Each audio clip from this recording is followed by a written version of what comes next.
coronavirus pandemic has affected all of us, either directly or indirectly. None of us have been untouched by it. And it's caused many people to ask questions that they've maybe not had the time or the inclination to think about before. As I've spoken at student events in universities across Europe, one of the questions that students are asking at this time is this: how do we make sense of our world? Why is our world so broken? People have described this current situation as being a wake-up call, waking us up to the reality of the world in which we live. For the truth is that this world didn't suddenly become broken in 2020. On any given day in our lives, we could have turned on the television or opened a newspaper and seen terrible examples of suffering and injustice and death around our world. But those things were often easy to ignore. We could simply turn off the television, close the paper, and forget about them because they were affecting other people in other parts of the world. But this is affecting us. This is affecting our lives. It's a lot harder to ignore, isn't it? So how do we make sense of the brokenness that we see all around us? Well, one way that some people might respond to this is by saying, well, this is just the way the world is. Some people get lucky, some people get hurt. And of course, if there is no God, if we are just the product of the evolutionary process and nothing more, why should we, in a sense, be so upset about what is happening at the moment? We are the end result of a process where the strong have survived at the expense of the weak, and in many ways, this is just a continuation of that. It is the strong who are most likely to survive, and it is the weak and the vulnerable who are most likely to die because of it. And yet, I would suggest most of us aren't content to live that way. It doesn't feel right, does it? Certainly it isn't the way that most of the governments of our world have responded to this crisis.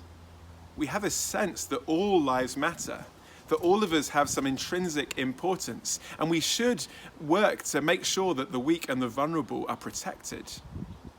So how do we make sense of these things? One of the reasons I find the Christian faith so attractive is that it accounts for and seems to make sense of the way I experience life and what I see around me. See, the Bible makes sense of the goodness of our world because it says that we live in a world that's created by a good God. It's created for our enjoyment. And we can still see remnants of that beauty around us, can't we? Particularly at a time of year like now when the sun is shining and things can seem so good and so beautiful.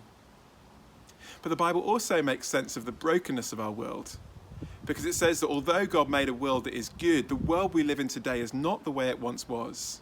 Something has gone catastrophically wrong. The people that God created to enjoy his world, to enjoy each other, and to look after that world, have cut themselves off from the God who made them. We've cut ourselves off from the source of life and light and love.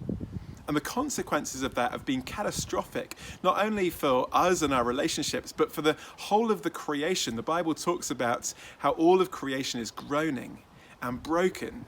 It's not the way it should be. And we see evidence of that brokenness all around us. C.S. Lewis, the Oxford professor, put it this way. He said, God whispers to us in our pleasures. He speaks to us in our conscience, but he shouts at us in our pain. It's his megaphone to rouse a deaf world. And maybe we've been woken up to the reality that there is something wrong with our world, and the Bible says you're absolutely right. There is something wrong with this world. It's not the way it should be. But the Bible also accounts for that sense of value that we place upon all human lives. Because the Bible says we have value because we're created in the image of God. Our significance doesn't come from our capacities or our ability to contribute to society financially or in other ways. We are human beings, not just human doings. We are created with infinite value because we're created to reflect the image of an infinite and eternal God. And that's why we have this sense that all lives matter. No matter how old or young, how weak or strong, every life matters, including yours and mine. But the Bible also gives us another reason why our lives are so important.